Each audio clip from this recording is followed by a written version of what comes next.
እንባዋን በለመለሙ ጣቶቹ ጠረገ። እንዲህ ነው የሚያደርግ። ዘመድ ለሌለው ዘመድ ሙቶበት ወይም ረዳት አጥቶ የሚያለቅሰውን ሁሉ ዛሬም በለመለሙ እጆቹ እንባ ይጠርጋል መድኃኔዓለም። የእሷን ጭንቀትና የእሷን ልቅሶ እያሰቡ የኔንም እንባ አብስልኝ ብለው የሚለምኑትን ዛሬም ያብሳል እንባ። የኢትዮጵያን እንባ ያብስልን መድኃኔዓለም። የኢትዮጵያን ችግር ቸርነቱ ይፍታልን። በቤታችንም ድንግል ማርያም ይህችን ሀገር በቃል ኪዳን የተቀበለች አስራት የተቀበለች በዚህ ጊዜ ነው። በስደቷ ጊዜ ነው። ባለቀሰችበት ጊዜ ነው። በእንባዋን ባፈሰሰችበት ጊዜ ነውና አሁንም ያን እንባዋን እያሰብነ በእሷና በልጇ ፊት የወረደውን እንባ እያሰብነ እያለቀስነ እንለምናት እንማጸናት። እሱንም እንለምነው ለእኛ ብለህ ነው ሰደድ ካልነ ስደቱን እናስበው። እመቤታችንም እናስባት፣ እንባዋን እናስበው። ችን ተርቦልናል፣ ለጥማታችን ተጠምቶልናል፣ ለሞታችን ሙቶልናል፣ እኛ የሆነውን ሁሉ ሆኖልናል። እኛ ለሱ አልሆንነትም እንጂ በተለይ ለየት ያለ ልብስ የለበሰ ሰው ካየች እመቤታችን ደነግጥ ነበረ። ልጄን ይገሉብኛል እያለች እኔ ባየው ቁጥር የተጨነኩ ነው። በተለይ ወንድ ልጅ ካየሁኝ ልጄን ይገሉብኛል እያልኩኝ እደነግጣለሁ። በመንደር መሄዱን ትተን አካለ ጫካ እንሂድ አለች እመቤታችን። ሰው ላለማየት ሰው ጨካኝ የሆነበት ዘመን፣ ሰው ክፉ የሆነበት ዘመን እንኳን ፍጡራንን ፈጣሪ መድኃኔዓለም ክርስቶስን የሚያድንበት ሰው ፈጣሪውን ለመግደል የሚያድንበት የፈጣሪን እናት ድንግል ማርያምን የሚያሳዝንበት ዘመነ ሄሮድስ ይባላል። ዘመኑ ዘመነ ሄሮድስ ይባላል። ሰው እንደ ዶሮ የሚታረድበት ለሰው ነፍስ ራዬ የማይደረግበት በተለይም ሕፃናትን ዘመነ ሄሮድስ ይባላል።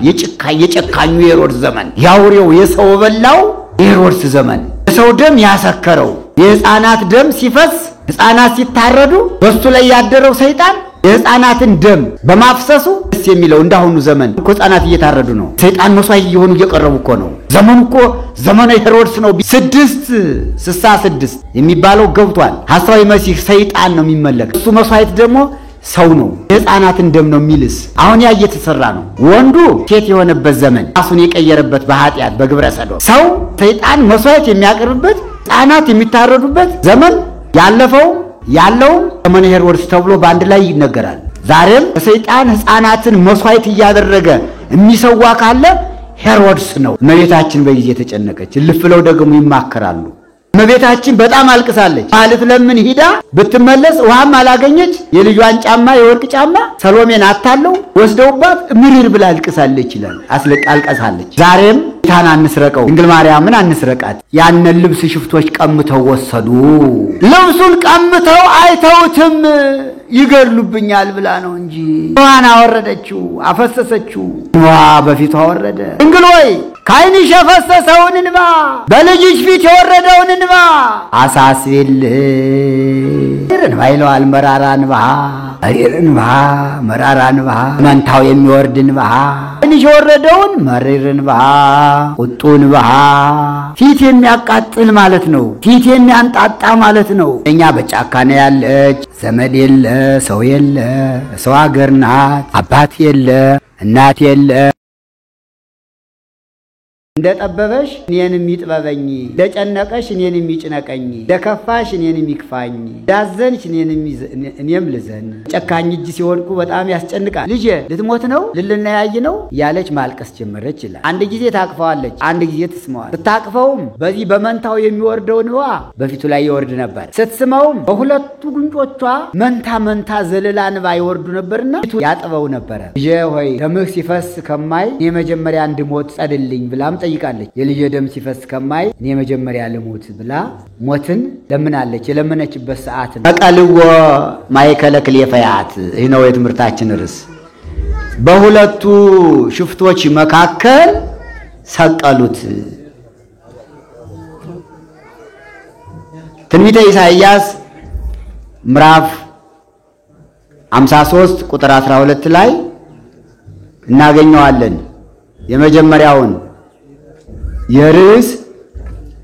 የመጀመሪያውን ኃይለ ቃል የርዕሱን ኃይለ ቃል እንዲህ ይላል ነቢዩ ተወለቆ ምስለ ይጎያን ከሽፍቶች ጋራ አብሮ ተቆጠረ።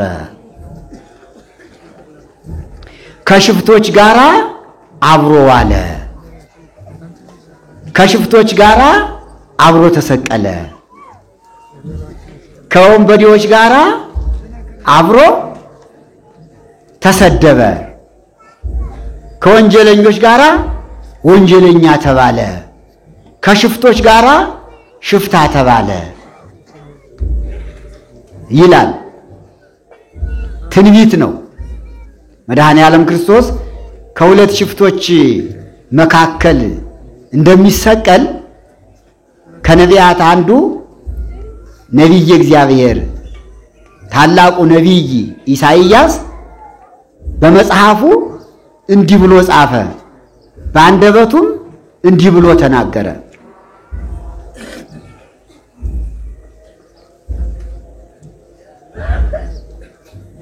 ኢሳይያስ እንዲህ ብሎ የተናገረውን ደግሞ ወንጌላዊው ማቴዎስ የማቴዎስ ወንጌል ምዕራፍ 27 ቁጥር 22 ላይ እንዲህ ብሎ ጻፈው፣ ተሰቅለ ማእከለ ክሊፈያት፣ በሁለቱ ሽፍቶች መካከል ተሰቀለ። ማርቆስ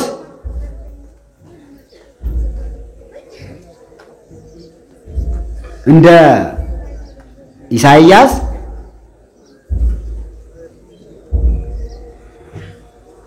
ሰቀልዎ ማእከለ ክሊፈያት ይልና ከመይትፈጸም ዘተብለ በነቢይ ተወለቆም ስለጅጎያን፣ በነቢዩ በኢሳይያስ ከበደለኞች ጋር ተቆጠረ ያለው ይፈጸም ዘንድ በሁለት ሽፍቶች መካከል ሰቀሉት ይላል። ምዕራፍ 15 ቁጥር 32።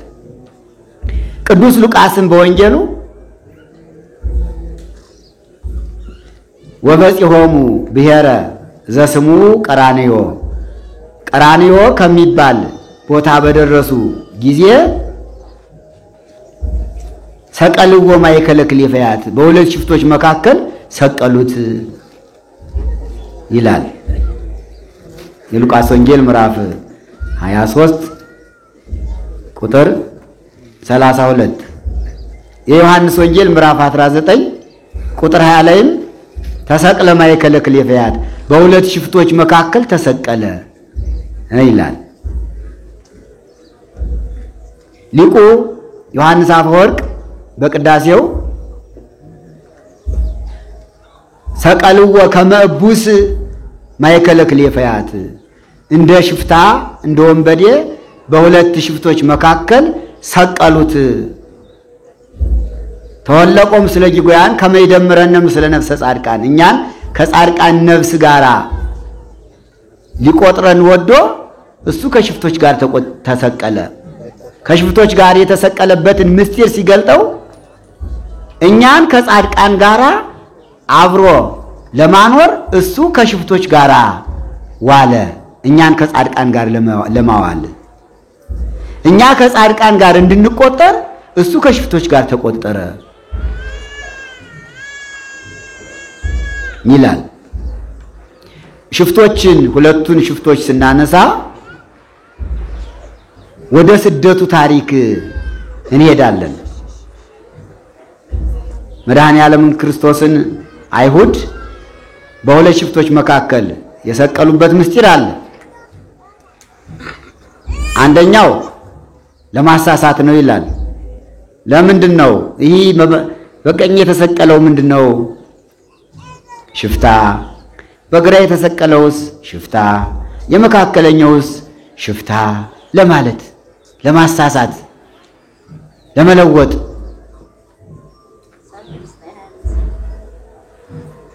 ቀኛዝማች ግራዝማች ሾምንልህ ለማለት ፍና ተሳልቆ ይባላል። ፍና ተሳልቆ ማለት የሐሰት፣ የዘበት፣ የውሸት፣ የማታለል ስጦታ ከልብ ሳይሆን ውሸት የተሞላበት ከሽፍቶች ጋር ሰቅለው የናዝሬቱ መድኃኔ ዓለም ክርስቶስ ይኸው ቀኝ አዝማችና ግራ አዝማች ሾምንልህ ይሉት ነበረ ይላል አይሁድ። አምላክነቱን መንግስቱን ክደው ንጉስ ነህ ሾምንልህ ይሉታል። አሁን ይሄ ምን ትሉታላችሁ በእናንተ አባባል? ልብሱን ገፈው እርቃኑን አድርገው ውሃ ጠማኝ ሲል መጻጻ ሰጥተው ከሁለት ሽፍቶች ጋር ሰቅለው አንተን አነገስንህ ንጉሥ ለመሆንህም 2 ቀኛዝማች ግራዝማች ሾምንልህ ማለታቸው ስታስቡት ዘበት፣ ውሸት፣ ሐሰት ተብሎ ነው የሚያዘው። ፍና ተሳልቆ በመዘበት በውሸት በሐሰት። እነዚህ 2ቱ ሽፍቶች በስደቱ በበረሃ ከሱ ጋር የተነጋገሩ ሽፍቶች ናቸው።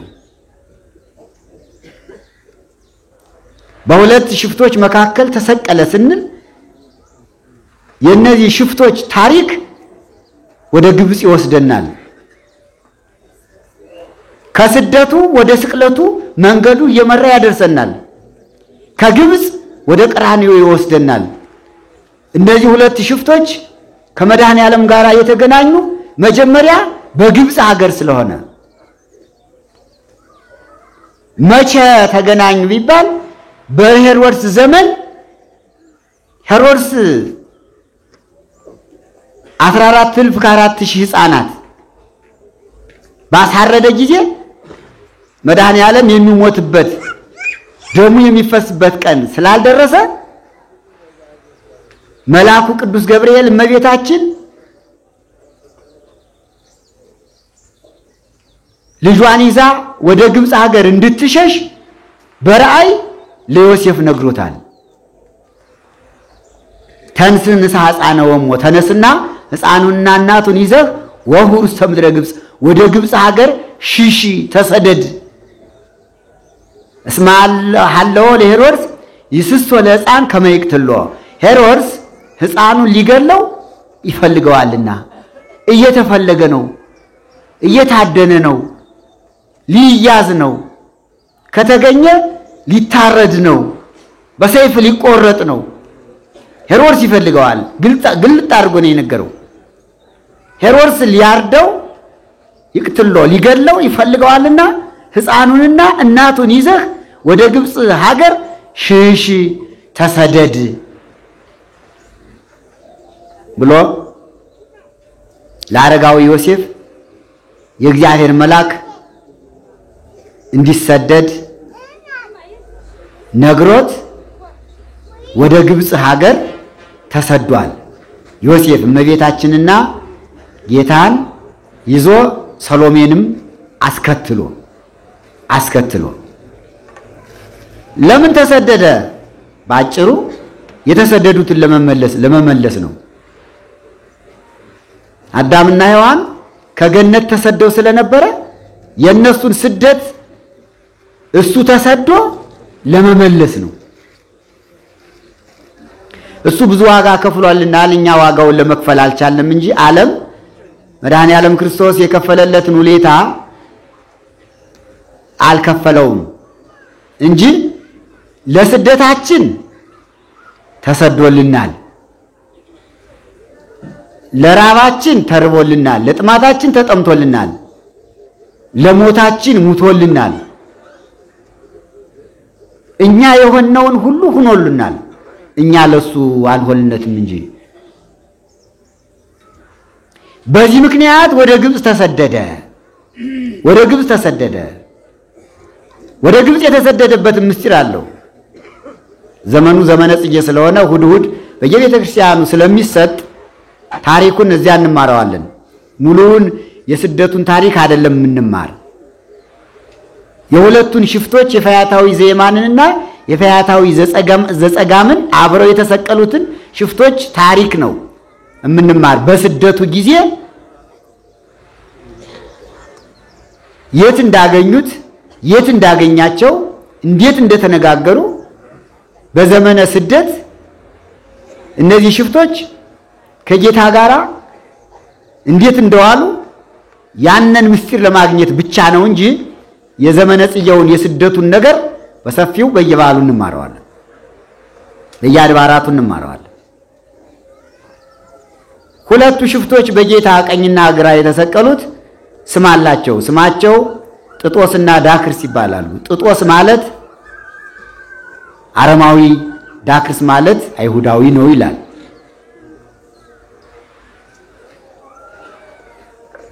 ሁለቱ ሽፍቶች በጣም የታወቁ አገር ያወቃቸው ፀሐይ የሞቃቸው አሳዳጆች፣ የሰው ቤት የሚዘርፉ፣ ቤት የሚሰብሩ፣ ቋንጃ የሚቆርጡ በሙሉ በዚህ ዓለም የሚሰራውን የሽፍትነት ስራ የሚሰሩ የታወቁ ሽፍቶች ነበሩ። ሁለቱም መኖሪያቸው ጫካ ነው፣ በረሃ ነው።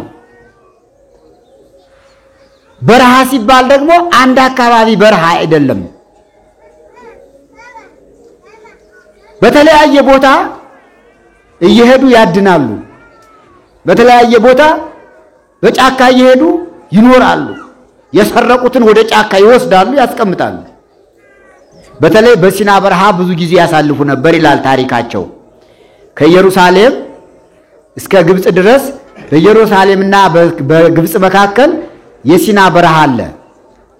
ሲና አሸዋው ከባድ ነው፣ አስጥሞ ያስቀራል አሸዋው። ሐሩሩም ከባድ ነው፣ ፀሐዩ የሚያስጨንቅ ነው። ብዙ ጊዜ ሰዎች በሲና በረሃ በዋየ ፀሐይ ያልቃሉ። ውሃ ጥም ይፈጃቸዋል፣ ውሃ አይገኝም። ታላቅ ጽኑ በረሃ ነው የሲና በረሃ። እነዚህ ሽፍቶች ያንን በረሃ እንደምንት አይቆጥሩትም። ለነሱ ማደሪያ መኖሪያ ሀገር ነበር።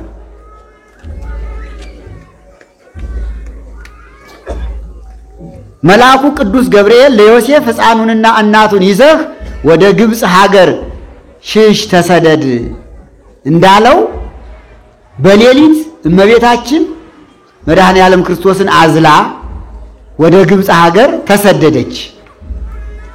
ዮሴፍንና ሶሎሜን አስከትላ ከሲና በረሃ ደረሰች። ከሲና በረሃ መጠለያ የለም። በሲና በረሃ የቀኑ ፀሐይ እንደ እሳት ይፈጃል። የሌሊቱ ብርድ ቅዝቃዜ ደግሞ እንደ በረዶ ይቆረጥማል።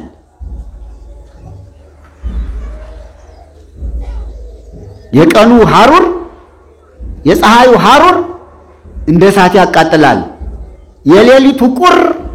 የሌሊቱ ቅዝቃዜ ብርድ እንደ በረዶ ይቆረጥማል።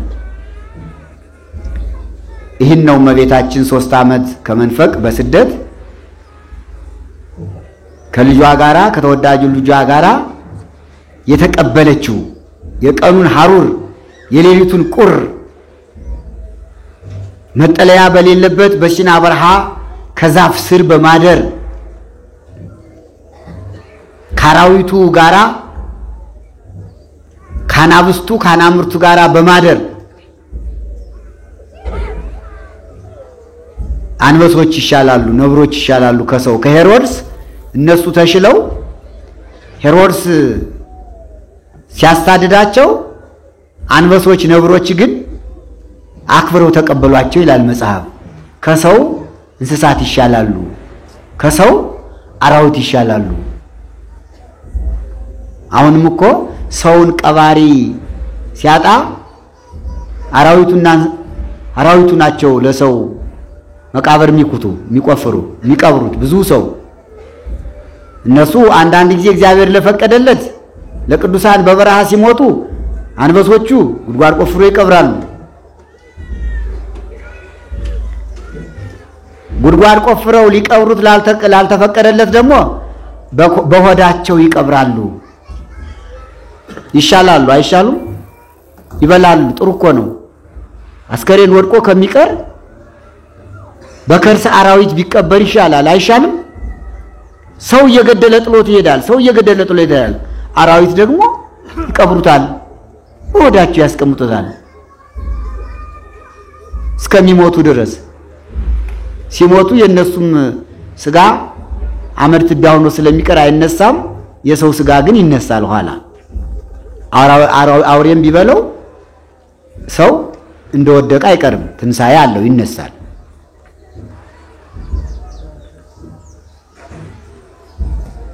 ከሰው እንስሳ አራዊት እንስሳት የሚሻሉበት ዘመን አለ።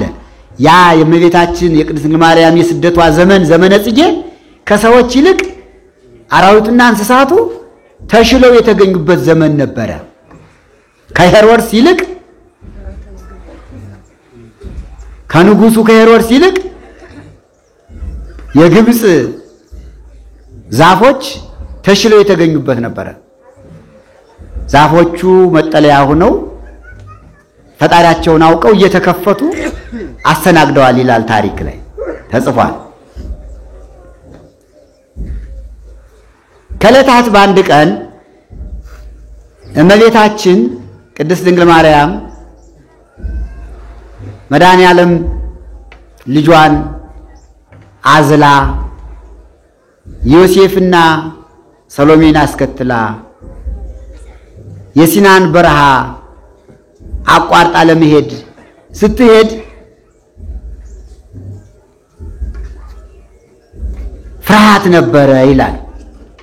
ፍርሃት ነበረ፣ ጭንቀት ነበረ። ሰው የተጠላበት ዘመን ነበረ።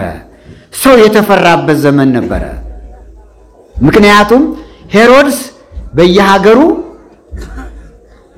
ፈልጋችሁ አምጡ ብሎ ብዙ ሰራዊት ልኮ ስለነበረ ሰው ባዩ ቁጥር ይደነግጡ ነበረ። በተለይ ለየት ያለ ልብስ የለበሰ ሰው ካየች እመቤታችን ትደነግጥ ነበረ፣ ልጄን ይገሉብኛል እያለች። ከዚህም የተነሳ ከዮሴፍ ጋር ተመካከሩ፣ ተነጋገሩ። መንገዳችንን እንቀይራለች እመቤታችን። እኔ ሰው ባየው ቁጥር እየተጨነኩ ነው፣ በተለይ ወንድ ልጅ ካየሁኝ ልጄን ይገሉብኛል እያልኩኝ እደነግጣለሁ። ስለዚህ በመንደር መሄዱን ትተን ጫካ ለጫካ እንሂድ አለች እመቤታችን። ምን ላለማየት ነው በመንደር አልሄድ ያለች? ሰው ላለማየት። ሰው ጨካኝ የሆነበት ዘመን፣ ሰው ክፉ የሆነበት ዘመን፣ እንኳን ፍጡራንን ፈጣሪ መድኃኔዓለም ክርስቶስን የሚያድንበት ሰው ፈጣሪውን ለመግደል የሚያድንበት የፈጣሪን እናት ድንግል ማርያምን የሚያሳዝንበት ዘመነ ሄሮድስ ይባላል። ዘመኑ ዘመነ ሄሮድስ ይባላል። ሰው እንደ ዶሮ የሚታረድበት፣ ለሰው ነፍስ ርኅራኄ የማይደረግበት፣ በተለይም ሕፃናትን 2 ዓመት ከመንፈቅ 3 ዓመት የሆናቸው ሕፃናት የሚታደኑበት የሚታረዱበት ዘመን ዘመነ ሄሮድስ ይባላል። የጨካኙ ሄሮድስ ዘመን፣ ያውሬው የሰው በላው የሄሮድስ ዘመን፣ የሰው ደም ያሰከረው የሕፃናት ደም ሲፈስ የሚስቅ፣ ሕፃናት ሲታረዱ በሱ ላይ ያደረው ሰይጣን የሕፃናትን ደም በማፍሰሱ ደስ የሚለው እንዳሁኑ ዘመን። አሁንም እኮ ሕፃናት እየታረዱ ነው አይደል? ለሰይጣን መስዋዕት እየሆኑ እየቀረቡ እኮ ነው።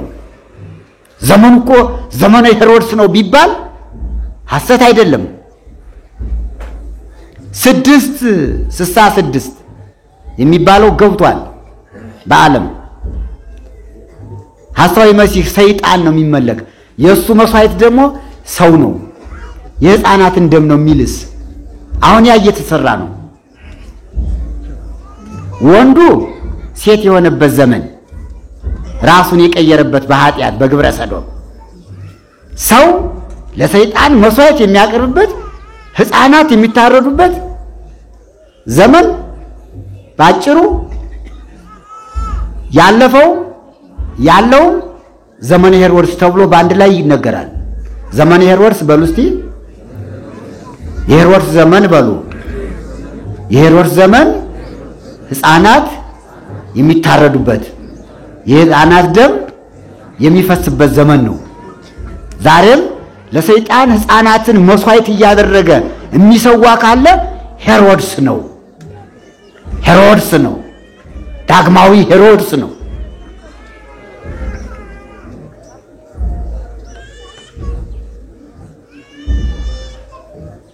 እግዚአብሔር መድኃኔ ዓለም ክርስቶስ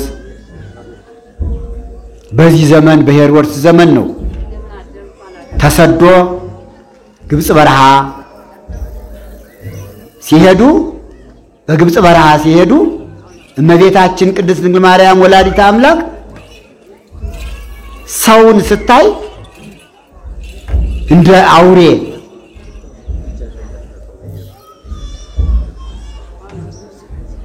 እየመሰላት ጨካኝ ሁኖባት ዘመኑ የጭካኔ ዘመን በመሆኑ ዘመኑ የሄሮድስ ዘመን ስለነበረ ሄሮድስ ደግሞ ሰው በላ ይለዋል።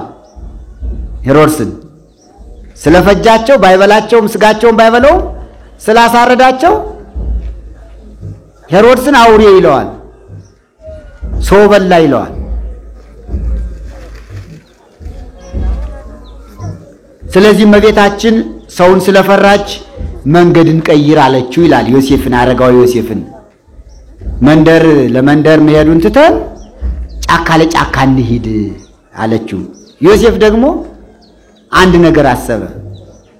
ጫካ ለጫካ ከሄድን ውሃ እናገኝም፣ ሕፃኑ በውሃ ጥም እንዳይሞትብን መንደር ለመንደር ቀስ እያልን ብንሄድ ይሻላል አለ። አይ ልጄን ሽፍቶች ስለሚገድሉ ማን ነው የሄሮድስ ሰራዊቶች እንዳያገኙት ለበረሃ እንሂድ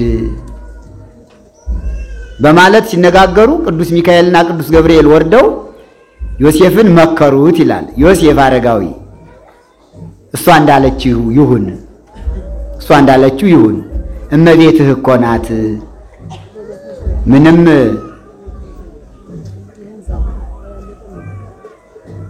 ብትሰደድም ዘመኑ የሄሮድስ ዘመን ሆኖ ብትሰደድም ያዘለችው ፈጣሪህ አምላክ ነው፣ እሷም የአምላክ እናት ናትና የምትልህን ስማ፣ ትእዛዟን አክብር፣ ተቀበል አለው። እሺ አለ።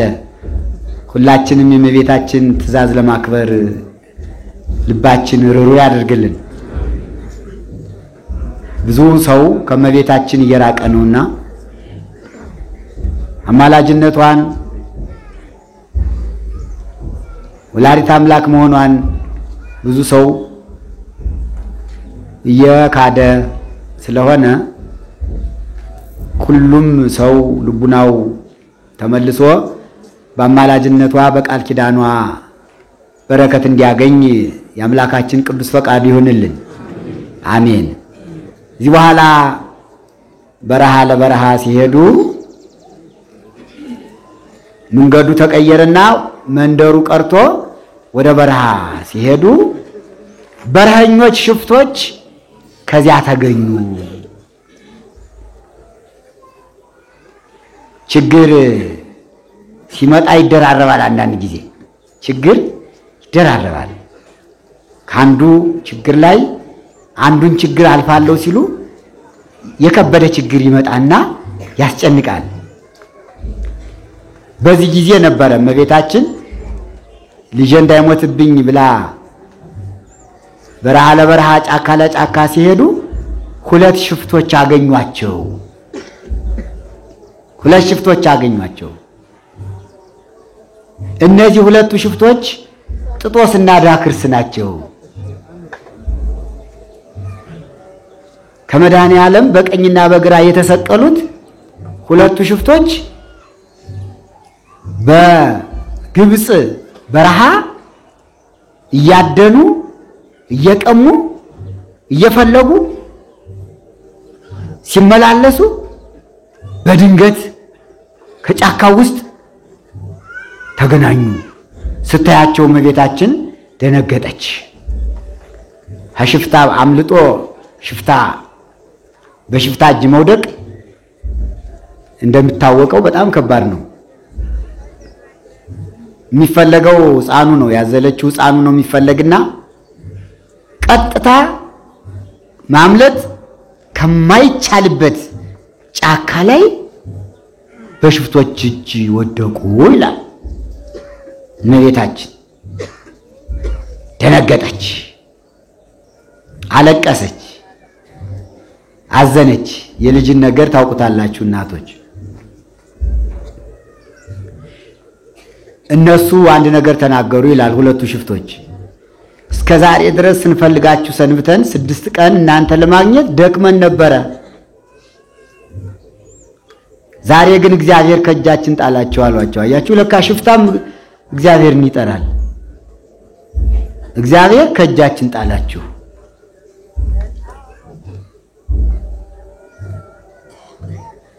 እንግዲህ ምን ማለት ነው? እነሱ የሚሰሩት ስራ በእግዚአብሔር ዘንድ የተወደደ መስሏቸዋል ማለት እኮ ነው። ሰው መግደላቸው፣ መቀማታቸው፣ መዝረፋቸው፣ መስረቃቸው፣ ሌብነታቸው፣ ሽፍታነታቸው፣ ወንበዴነታቸው በእግዚአብሔር ዘንድ የተወደደ መስሏቸው ምን አሉ? 6 ቀን ስንፈልጋችሁ ሰንብተን አጥተናችሁ ነበረ። ዛሬ ግን እግዚአብሔር ከእጃችን ጣላችሁ። እንግዲህ እግዚአብሔር ሲሉ ከእጃችን ጣላችሁ፣ ስራቸው እግዚአብሔር የወደደው መስሏቸው። እኛም እኮ ያው ነን አይደል? አሁን እኮ ኃጢአት ስትሰራ እንደነሱ እግዚአብሔር የወደደልን ይመስለናል። በዓላትን ስንሽር፣ ሕጉን ስናፈርስ ልክ እንደ ጥጦስና እንደ ዳክርስ እግዚአብሔር የወደደልን ይመስልናል። ሰርቀን ቀምተን ሀብታም ስንሆን እግዚአብሔር የወደደልን ይመስለናል። ተመስገን ጌታዬ ይላል። ሰርቆ ቀምቶ ቤት ሰርቶ ጥሩ ቤት ይሰራል። ሰርቆ ቀምቶ በዚያም ብሎ አዲያ ተመስገን ጌታዬ ይህን ቤት የሰጠኸኝ። አይ ስርቆቱን ረስቶት እግዚአብሔር እንደሰጠው አድርጎ ቆጠረው። ምን ማለት ነው? እግዚአብሔር ሌብነት ይወዳል፣ እግዚአብሔር ሌባውን ይወዳል፣ እግዚአብሔር ኃጢአት ይወዳል እንደማለት ነው የሚቆጠር። ይሄ መጀመሪያ አለመስረቅ፣ ከሰረቁም ንስሐ መግባት ነው እንጂ ንስሐ ሳይገቡ አቤቱ አመሰግናለሁ ይህን የሰጠኸኝ እያሉ እግዚአብሔርን የኃጢአት ተባባሪ ማድረግ እንደ ጥጦስና እንደ ዳክርስ መሆን ነው። ጥጦስና ዳክርስ እግዚአብሔር ከእጃችን ጣላችሁ ብለው እነ ዮሴፍን ልክ እንደ ክፉ አድራጊ ለሽፍታ ተጋልጠው የተሰጡ ኃጢአተኞች፣ እነሱ ደግሞ እነሱን ለመማረክ እነሱን ለመቀማት እግዚአብሔር እንደተፈቀደላቸው አድርገው ነው አሁን እንግዲህ ያስቀመጡ ስናስበው አይደል? እግዚአብሔር ከእጃችን ጣላችሁ እናንተ ክፎች እንደማለት እኮ ነው። ከዚህ በኋላ ሰሎሜ ደነገጠች ይላል። ሰሎሜ ደነገጠች ስታያቸው ሽፍቶችን። ስትደነግጥ ልብሷን ወረወረችላቸው። ከኢየሩሳሌም የተሰደዱ ሕፃኑን ከሞት ለማዳን ነውና ሽፍታ ደግሞ ብዙውን ጊዜ የሚቀማውን ነገር ካገኘ ስለሚመለስ ጌታን እንዲተውላት ልብሷን ወረወረችላቸው።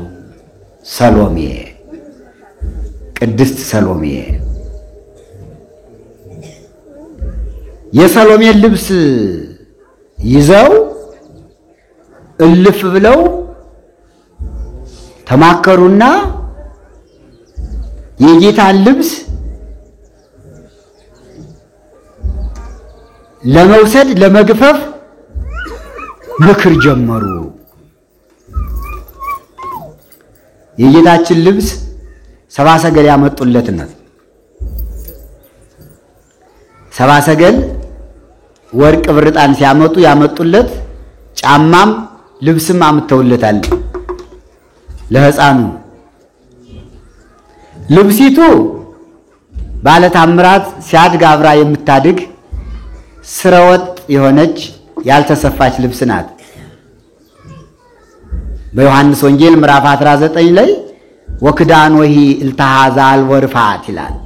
ስፌት የሌላት ስረወጥ የሆነች ቀሚሱን ግን ይቤሉ ኢንስጥጥ ወይ ንግምድ አንቅደደው፣ አንክፈለው። አላን ትፋሰስ ለዘረከቦ ይርከቦ ዕጣ ተጣጥለን ለደረሰው ይድረስ ብለው በዕለተ ዓርብ በስቅለቱ ቀን አይሁድ ዕጣ የተጣጣሉባት ናት። ያቺ ቀሚስ አብራ የቆየች ቀሚስ ናት። ሲያድግ አብራ ታድጋለች። ባረ ታምራት ናት። ኋላም ብዙ ድውይ ይፈውሶባታል። 12 ዓመት ደም ሲፈሳት የነበረች ሴት የልብሱን ዘርፍ ዳስሼ እድናለሁ ብላ የልብሱን ዘርፍ ስትዳስስ 12 ዓመት ሲፈስ የነበረው ቀጥ ብሎላታል። ያቺ ቀሚስ ናት። ብዙ ሕሙማን የተፈወሱባት ልብሱ ናት። ሰብአ ሰገል ያመጡለት ልብሱን ገፈፉት ይላል። ቀሙት። በዚህ ጊዜ ሰሎሜ ልብሷን ሰጠች። የሰሎሜን ልብስ ይዘው የጌታን ልብስ ገፈው ወሰዱበት ሁለቱ ሽፍቶች። እመቤታችን በጊዜ ተጨነቀች። እልፍ ብለው ደግሞ ይማከራሉ። ሁለት ልብስ ወስደዋል። የሰሎሜን ልብስ በፈቃድ ጥላላቸዋለች ሰሎሜ ልብሷን። እነሱ ደግሞ የጌታን ልብስ የሕፃኑን ልብስ አስወልቀው ወስደዋል። ከዚህ በፊት ጫማውን ወስደውበታል ሌቦች። የጫማ ሌቦች አባካችሁ ተው። ጫማ የምትሰርቁ፣ ሞባይል የምትሰርቁ አባካችሁ ተው። የምንነጋገር አሁን መድኃኔዓለም ልብሱን ወሰዱበት ነው። ጫማውን ወሰዱበት፣ ሰብአ ሰገል ያመጡለትን ነው። እኛ እስከዚያ መች ተለውጠናል? አሁን አቤተ ክርስቲያን መጥተው ሞባይል የሚሰርቁ የሉም። እናንተም በእግር መንገዳችሁን እህቶች፣ እናቶች ፖርሳችሁን፣ ሞባይላችሁን ጠብቃችሁ ያዙ። እሺ። እመቤታችን በጣም አልቅሳለች። ውሃ ልትለምን ሂዳ ብትመለስ ውሃም አላገኘች። የልጇን ጫማ የወርቅ ጫማ ሰሎሜን አታለው ወስደውባት ምርር ብላ አልቅሳለች ይላል። አልቀሳለች። ዛሬም ጌታን አንስረቀው፣ ድንግል ማርያምን አንስረቃት። ምን ማለት ነው? ቤተ ክርስቲያን መጥቶ መስረቅ መድኃኔዓለምን መስረቅ ነው። ልክ የግብፅ ሰዎች ጫማውን ሰርቀው እንደወሰዱበት እኛም ዛሬ ጫማ፣ ሞባይል የምንሰርቅ ከሆነ ከዚሁ መተን ጌታን እየሰረቅነው ነው። ድንግል ማርያምን እየሰረቅናት ነው። አደራ። አሁንም ያለ ካለ የሚሰርቅ ለመሰርቅ የመጣ ካለ መድኃኔዓለምን ነው የሰረክ፣ ድንግል ማርያምን ነው የሰረቅነ። ሌላ እንዳይመስላችሁ። የሰዎችን ሞባይል አይደለም የወሰዳችሁ፣ የፈጣሪን ገንዘብ ነው የወሰዳችሁ። ከዚህ ውስጥ ያለው ሁሉ የእግዚአብሔር ነው፣ አይሰረቅም፣ ነውር ነው። መስረቅ ኃጢአት ነው። አትስረቁ። ጎማዬ ከለክሌ ፈያት በሁለቱ ሽፍቶች መካከል ሰቀሉት ነውና ሁለቱ ሽፍቶች ፈያታዊ ዘይማና ፈያታዊ ዘጸጋም እመቤታችን ሕፃኑን አዝላ መድኃኔዓለም ክርስቶስን ከዮሴፍ ጋር ስትሄድ በበረሃ አግኝተው ልብሱን ገፈፉት ነው እና ምን ላይ ነበር ያቆምነው? እባካችሁ ዛሬ ጫማ መስረቅ፣ ሞባይል መስረቅ ከቤተ ክርስቲያን መጥቶም ቢሆን ከሌላም ቦታ ቢሆን መስረቅ፣ በተለይ ከቤተ ክርስቲያን መጥቶ መስረቅ እመቤታችን ድንግል ማርያምን እንደ መስረቅ ይቆጠራል። መድኃኔዓለምን እንደ መስረቅ ይቆጠርባችኋል። እንደ ግብፃውያን ሽፍቶች እንዳንሆን አደራ። እጃችን ይሰብሰብ። ከመስረቅ እጃችን እናርቅ ነው። እናታችን ጥላ ሰጥተዋል። እግዚአብሔር ይስጥልን። እልል በሉላቸው። እግዚአብሔርን አመስግኑላቸው። ትልቅ ታምር ግን እግዚአብሔር አምላክ መድኃኔዓለም ክርስቶስ እንደ ሰውነቱ በአጭር ቁመት በጠባብ ደረት ተወስኖ ቢሰደድም እንደ አምላክነቱ ግን ክፉን የሚያራራ ንፉጉን ለጋስ የሚያደርግ ጨካኙን ርኅሩህ የሚያደርግ ልቡናን የፈጠረ ነውና በዚያ መካከል አንድ ታምር ታየ ይላል። አንድ ታምር ታየ። በጭንቀት መካከል መረጋጋትን፣ በሐዘን ጊዜ ደስታን፣ በጦርነት ጊዜ ሰላምን፣ ማረጋጋትን የመስጠት ስልጣን የባህሪ ገንዘቡ ነውና እዚህ ላይ አንድ ታምር ታየ። ሰሎሜ ልብሷን ሰጠች። ሁለቱ ሽፍቶች መጥተው ልብሱን ቀሙት። በዚህ ጊዜ እመቤታችን አዘነች፣ አለቀሰች፣ ተጨነቀች። መቀየሪያ ልብስ አልያዘችም ነበርና ምንም የባህሪ አምላክ ቢሆን ግዘ ሕፃናትን አላፋለሰምና የ2 ዓመት የ3 ዓመት ሕፃን ነውና ሰብአ ሰገል ያመጡለት ቀሚስ ልብስ ነበረችና ያንን ልብስ ሽፍቶች ቀምተው ወሰዱ።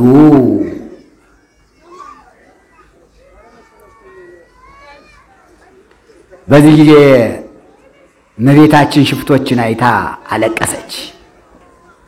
ያለቀሰች ግን ልብሱን በመቀማቱ አይደለም፣ ልብሱን ቀምተው አይተውትም ይገድሉብኛል ብላ ነው እንጂ።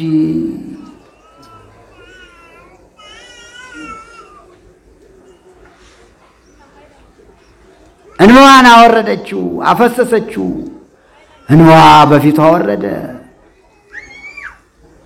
አዘክሪ ድንግል አንባ መሪረ ዘወዘማ ይንትኪ ወረደ በገጸ ፍቅር ወልድኪ ይላል። ድንግል ሆይ ከዓይንሽ የፈሰሰውን እንባ፣ በልጅሽ ፊት የወረደውን እንባ አሳስቢልህ፣ ለልጅሽ ንገሪልህ፣ ኃጢአታችን ይቅር እንዲለን፣ መዓቱን በምሕረቱ ቁጣውን በትዕግስቱ እንዲመልስልን ከዓይንሽ የፈሰሰውን መሪር እንባ ይለዋል። መራራ እንባ፣ መሪር እንባ፣ መራራ እንባ፣ በመንታው የሚወርድ እንባ፣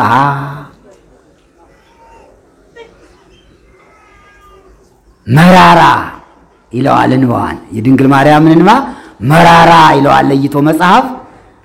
አዘክሪ ድንግል አሳስቢ አንባ መሪረ ዘውዘማ ይንትኪ ከዓይንሽ የወረደውን መሪር እንባ፣ ቁጡ እንባ፣ ፊት የሚያቃጥል ማለት ነው። ፊት የሚያንጣጣ ማለት ነው።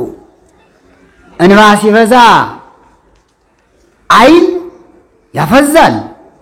ዓይናችን ውሃ ነው። ወርዶ ያልቃል፣ ማምቶ ያልቃል። ይሄ ውስጡ ውሃ ነው። እና እመቤታችን አንደኛ በጫካ ነው ያለች፣ ዘመድ የለ፣ ሰው የለ፣ ሰው ሀገር ናት። አባት የለ፣ እናት የለ። ማርያም ተወዳጁ ልጇን መድኃኔዓለምን ይዛ ወደ ግብፅ ሀገር ስትሰደድ ሁለቱ ሽፍቶች ጢጦስና ዳክርስ በበረሃ አግኝተው ሰሎሜ ልብሷን ጣለችላቸው። የጌታን ልብሱን ገፈው ቀምተው ሄዱ። በዚህ ጊዜ እመቤታችን አዘነች፣ ልጄን ይገድሉብኛል ብላ። ምክንያቱም ቦታው ጫካ በረሃ ነው፣ ሰው የለም፣ ዘመድ የለም፣ የሰው ሀገር ነው።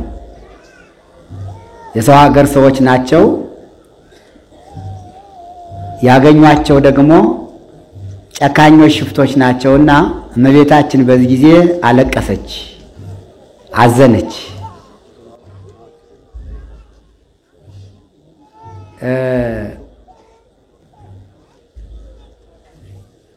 ቅዱስ ቴዎፍሎስ ስለ እመቤታችን ስደት በታምር ጽፏል። ያንን ታምር ደግሞ አንዱ አባት ሰቆቃወ ድንግል የሚል ድርሰት ደርሶ የ3 ዓመት ከመንፈቅ ስደቷን፣ ሐዘኗን፣ ልቅሷን ጽፎት 50 ቁጥር ያለው ነውና በዚህ በዘመነ ጽጌ ይደረሳል። ሰቆቃወ ድንግል የድንግል ልቅሶ ማለት ነው። የእመቤታችን ሐዘን የእመቤታችን ልቅሶ ማለት ነውና በዚያች ሰዓት በዚያች ቅጽበት ልብሱን ሲገፉት የነበረውን ነገር በማስታወስ እንዲህ ይላል። ይጽበኒ እግዝእቴ ከመጸበበኪ ዓለም በምሉ አመ አገቱኪ ፈያት ልብሰ ወልድኪ ይንስኡ። እመቤቴ ድንግል ማርያም ሆይ ሽፍቶች የልጅሽን ልብስ ሊገፉ በከበቡሽ ጊዜ ዓለም በሙሉ እንጠቦሽ ነበረ። እንደ ጠበበሽ ይጽበኒ እኔንም ይጥበበኝ፣ እንደ ጨነቀሽ እኔንም ይጭነቀኝ፣ እንደ ከፋሽ እኔንም ይክፋኝ፣ እንዳዘንሽ እኔም ልዘን ይላል። ቅዱሳን ሲበቁ እንዲህ ናቸው። የፈጣሪያቸውን መከራውን ያስባሉ። የድንግል ማርያምንም ስደቷን ጭንቀቷን ያስባሉ። ዓለም እንደጠበበሽ እኔንም ይጥበበኝ። ይጨንቃል፣ ይጠባል። አዎ ከሽፍታ እጅ ሲወድቁ ይጠባል፣ ይጨንቃል። በጨካኝ እጅ ሲወድቁ በጣም ያስጨንቃል፣ ያሳዝናል። አዲያ መጨረሻው ሁለቱ ሽፍቶች ልብሱን ከገፈፉ በኋላ እልፍ ብለው መመካከር ጀመሩ ይላል። መመካከር ጀመሩ። ምክራቸው አንዱ የርኅራኄ አንዱ የጭካኔ ምክር ነበር የሚመክሩ። በአንዱ ሽፍታ መድኃኔዓለም ክርስቶስ ርኅራኄን አሳድሮበት የርኅራኄ ሐሳብ አፈለቀ፣ ጥሩ ምክር አሰበ። አንዱ ደግሞ ጨካኙ አይሆንም በማለት ሁለቱ መከራከር ሲጀምሩ እመቤታችን ሌባ የቀማውን ቀምቶ ይሄዳል እንጂ አዩኝ አላዩኝ ይላል እንጂ እንዴት ቁመው ይማከራሉ? እነዚህማ ልብሱን ገፈው እሱን ሊገድሉት እየተማከሩ ነው፣ ሊገድሉት ነው። ልጄ የቀኑን ሐሩር የሌሊቱን ቁር እየተቀበልኩ በረሃ ለበረሃ የምኳትን ከሞት ላላድን ነውን? ስደቴ ከንቱ ቀረ? ሩጫዬ ጭንቀቴ አንተን ላለማዳን ነው? ነገሩ አለቀ ማለት ነው? ከሄሮድስ እጅ አመለጥክ ስል እዚህ በረሃ መቅረትህ ነው አለችና ቅፍ አድርጋ አይኑን እያየች እንዲህ አድርጋ ልጄ ልትሞት ነው? ልልናያይ ነው? ያለች ማልቀስ ጀመረች ይላል። በዚህ ጊዜ አንድ ጊዜ ታቅፈዋለች፣ አንድ ጊዜ ትስመዋለች። ስታቅፈውም በዚህ በመንታው የሚወርደው እንባ በፊቱ ላይ ይወርድ ነበር። ስትስመውም በሁለቱ ጉንጮቿ መንታ መንታ ዘለላ እንባ ይወርዱ ነበርና ፊቱን ያጥበው ነበረ።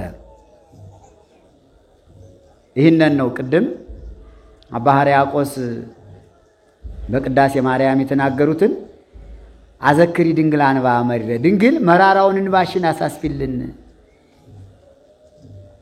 ከአንቺ ዓይን የወረደው እንባ የእኛን ኃጢአት የሚያጥብ ይሆንልን፣ እኛን የሚያስታርቅ ይሆንልን፣ የሚያማልድ ይሆንልን በማለት አሳስቢ አዘክሪ ያሉት አባ ሕርያቆስ ይህን እንባ ነው። እና በጣም ያቺ ሰዓት የጭንቀት ሰዓት ነበረች። ወደ ላይ ሰማይ ነው፣ ወደ ምድር ነው። እዚህ የፊት ያሉትም ሽፍቶች ናቸው። ወደ ኋላም ማምለጥ አይቻልም፣ ወደ ኋላም መሸሽ አይቻልም። በጣም አስጨናቂ ሰዓት፣ የችግር ሰዓት፣ የጭንቅ ሰዓት፣ እናትና ልጅ የሚለያዩበት ሰዓት፣ ደግሞ ሽፍታ ሲገድል በሰይፍ ስለሚገድል ሄሮድስም ሕፃናትን ያስፈጃጀው በሰይፍ ስለነበረ ከፊቷ ላይ ልጇ ሲታረድ ማየት ከባድ ነበረ።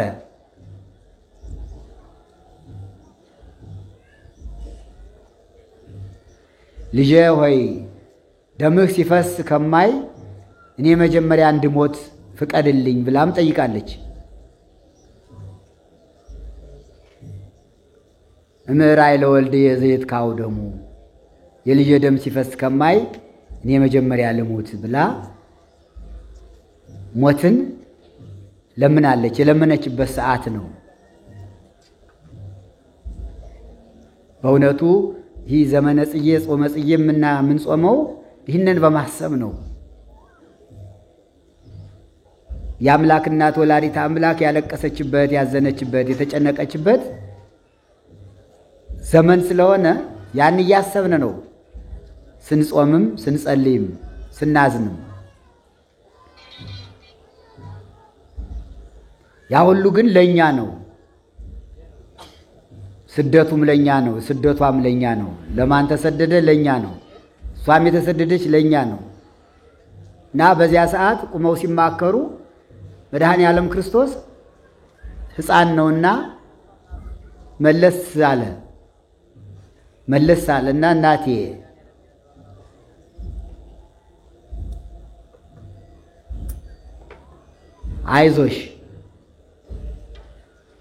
አይዞሽ ሊገሉኝ እኮ አይደለም የሚማከሩ ለሞት አይደለም። ምስጢሩን ልንገርሽ አታልቅሽ ብሎ ውሂዘ አንባ ሐሰሰ ባጽባዕተ እዱ ልምሉም ይላል። በለመለሙ ጣቶቹ ከፊቷ የሚፈሰውን እንባ አበሰላት፣ እንዲህ አድርጎ ጠረገላት። ወይቤላ እንዲህ አላት፣ እይረክበኒ ሊተ እድወደ ምርጉም፣ የክፎቹ እጅ አያገኘኝም። በእንቲአየ ኢትብክይእም፣ እናቴ ስለዚህ አታልቅሽ፣ አይዞሽ፣ አይጭነቅሽ ብሎ እንባዋን በእጆቹ አበሰላት። ካበሰ በኋላ ምክንያቱም እንዲያ ነው እኮ የ3 ዓመት ነው፣ ሕፃን ነው። ግን ሌላ አማራጭ ስለሌለ፣ ዘመድ ስለሌለ እናትና አባቷ ኢያቄም ሐና ገና በቤተ መቅደስ እያለች ወዲያው ነው የሞቱ። እሷንን ለቤተ መቅደስ ለእግዚአብሔር ሰጥተዋት ነው የሞቱና ዘመድም የላትም። ያን ጊዜ የኖረችም በቤተ መቅደስ ስለሆነ የዓለሙንም ሁኔታ አታውቀውም፣ የጨካኞችንም ሁኔታ አታውቅም። እሷ የኖረች ከመላእክት ጋር ስለሆነ በዓለም ያለውን ክፉውን ነገር ሁሉ አታውቀውም እመቤታችን። በዚህ ጊዜ ነው እንባዋን በለመለሙ ጣቶቹ ጠረገ። እንዲህ ነው የሚያደርግ። ዘመድ ለሌለው ዘመድ ሙቶበት ወይም ረዳት አጥቶ የሚያለቅሰውን ሁሉ ዛሬም በለመለሙ እጆቹ እንባ ይጠርጋል መድኃኔዓለም።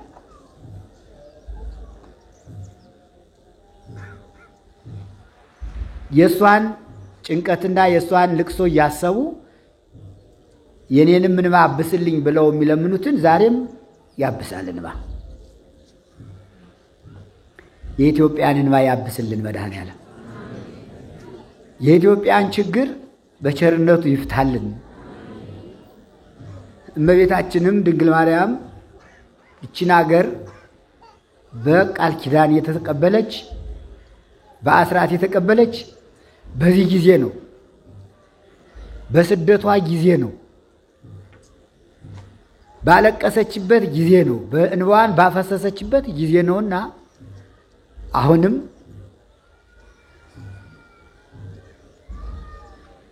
ያንን እንባዋን እያሰብነ በእሷና በልጇ ፊት የወረደውን እንባ እያሰብነ እያለቀስነ እንለምናት፣ እንማጸናት፣ እሱንም እንለምነው። ለእኛ ብለህ ነው የተሰደድክ እያልነ ስደቱን እናስበው። እመቤታችንም እናስባት፣ እንባዋን እናስበው። ይታየን፣ ከፊታችን ይምጣ፣ ትዝ ይበለን።